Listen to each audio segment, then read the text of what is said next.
Hey everyone, Carl, Track 13 News. Thanks for watching. Please remember, if you like my videos, please subscribe, and then don't forget to hit the bell. The bell actually notifies you when new videos come out from my channel.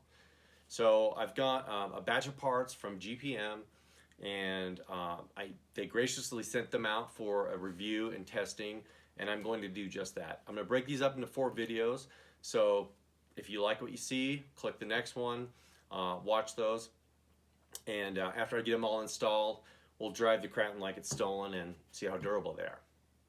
In this video, I've got some shocks. Pretty excited to see how durable these are. They've got 5mm shafts in them. So, let's go. So the GPM dampeners, or shocks if you will, we've got 2 front shocks, and they say they are 110mm. And the rear for the Kraton are 135. So I've got the Arrma shocks here for comparison. The rear, you lose about 4mm of length. Not too impactful. Up front, there's about 8. So what I did is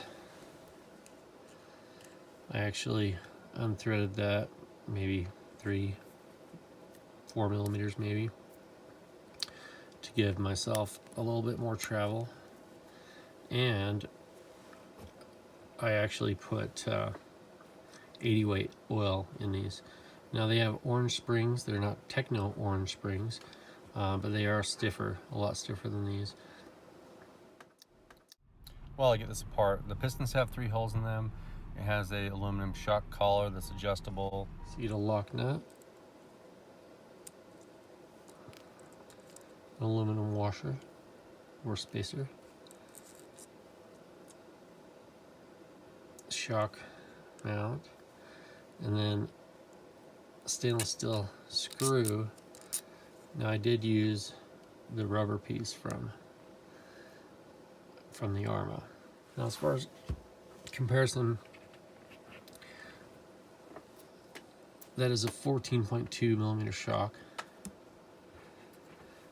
and that's a 16. The spring retainer is all aluminum, so is the cap, the body. Overall, it's a great shock. This is Arrma version 2, has 3.5mm shafts. The version 3 has 4mm shafts. This has 5. Sacrificing a little size on the shock for a little thicker shaft. We'll see if I like how it handles and really how it holds up.